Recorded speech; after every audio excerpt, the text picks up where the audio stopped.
नमस्कार, रमन टाइम्स में आपका हार्दिक स्वागत है। आज मेरे साथ बैठे हुए हैं प्रदेश के जाने माने बड़े नेता, कहा जाए कि अखिलेश यादव जी के बहुत करीबी, जो गोरखपुर में सबसे करीबी हैं, उन्हीं का नाम आता है और चुनाव के दौरान स्टार प्रचारक की भूमिका निभा चुके हैं और गोरखपुर में लोकप्रिय हैं। अपने योग्यता, क्षमता, सामर्थ्य, कैलिबर के बल पे लोगों को मदद करने के लिए तत्पर रहते हैं। ऐसे भाई इंजीनियर सुनील श्रीवास्तव जी का हार्दिक स्वागत, अभिनंदन है। धन्यवाद। हाँ, तो मैं आज आपसे प्रश्न पूछना चाहता हूँ, जो अयोध्या में मामला चल रहा है, इस पर आपके क्या कहना है? पहले तो मैं आपका बहुत स्वागत करता हूँ। राम धन, राम का धन, बताइए कौन ले जाने वाला है? जो रखवाला था वही चोरी करना शुरू कर दिया। वो तो था ही भाई, मंदिर में आस्था का केंद्र है, मंदिर का हम लोगों का आस्था का केंद्र, हिंदुत्व का केंद्र है और सारे हिंदू मरमाहत है इससे। जो भी देश के हिंदू हैं, हिंदुत्व के नाम पे चढ़ावा वहाँ चढ़ाते थे और उस चढ़ावे को जो हमारे गरीब से लेके अमीर तक उसमें अपना योगदान दिया है। मंदिर बनाने में हमने भी चढ़ावा दिया है, हमने भी चंदा दिया है। भाई कष्ट तो होगा ही। आपकी पार्टी को कष्ट कैसे होगा जो पार्टी राम जन्मभूमि निर्माण में खुल के विरोध किए, कार्मिकों को गोलियां चलाई हैं, वहाँ पे कितने कत्लेआम किए और खुलेआम संसद में बोला गया कि मंदिर मस्जिद पे तो चढ़ तो गए थे, उतरने नहीं दिया सरकार। आज आस्था कहाँ से प्रकट हो गई? नहीं, ये तो मनगढ़ंत कहानी है कि चढ़ तो गए थे, उतरने नहीं दिया गया। जिसका सत्ता होता है, जो सत्ता में होता है, उसकी जिम्मेदारी होती है कि कहीं भी कोई घटना न घटने पावे।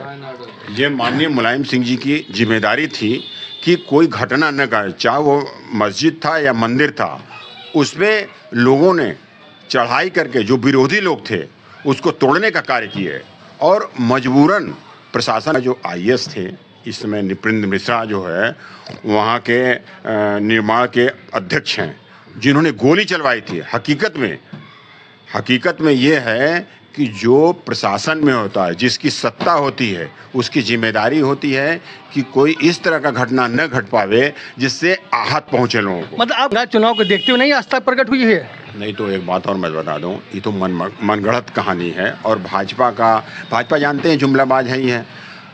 कभी मुलायम सिंह ने, चाहे माननीय अखिलेश जी ने ये नहीं कहा कि वहाँ जो है, नहीं, यहाँ तक कह दिया था कि हम कहा था हनुमानगढ़ी में नमाज तक पढ़वा दिया था, ऐसी चर्चा है, उस पर क्या कहें? ये सब तो रूमर है।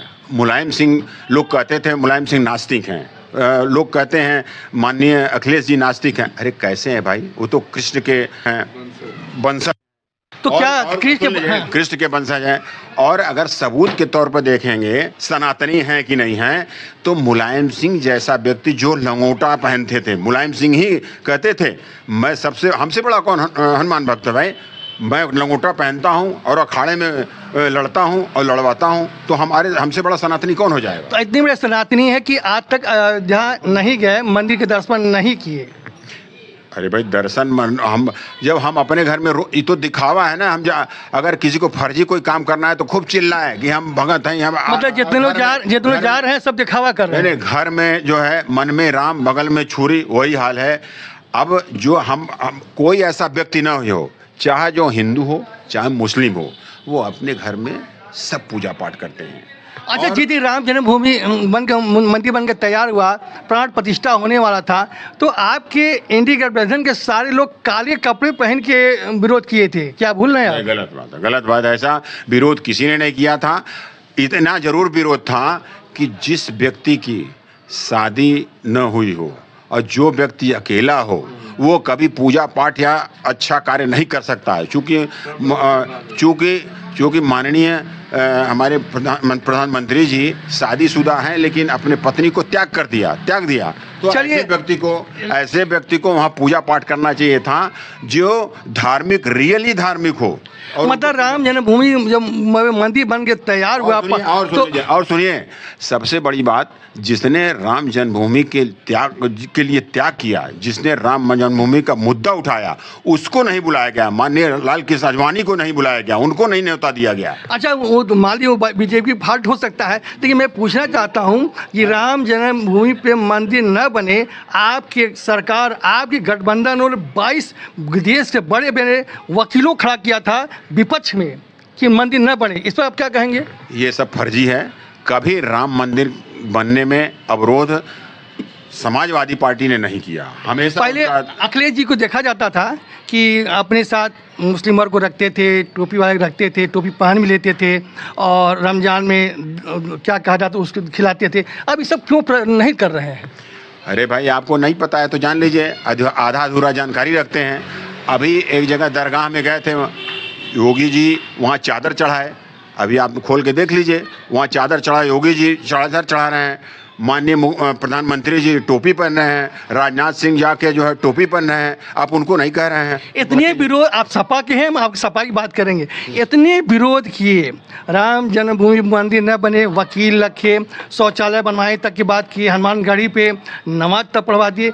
ऐसे व्यक्ति आज सनातनी होने का कैसे आस्था प्रकट हुआ? क्या बंगाल का चुनाव को देखते हुए? अरे भाई, ये आप कह रहे हैं, भारतीय जनता पार्टी के लोग कह रहे हैं सनातनी। आप ये बताइए, माननीय मुलायम सिंह यादव, माननीय अखिलेश सिंह यादव, ये हिंदू नहीं है? आपके सनातन का सबसे बड़ा परिभाषा समाजवादी, सनातन का सबसे बड़ा परिभाषा है समाजवादी। अगर समाजवादी हैं तो सनातनी है। ये तो धन्यवाद। ये थे इंजीनियर श्री श्रीवास्तव जी। इनसे हमने बहुत बड़े कड़े कड़े प्रश्न किए, बहुत सफाई से अपनी पार्टी के बचाव किए। धन्यवाद। मैं मस्ताना गोरखपुर से।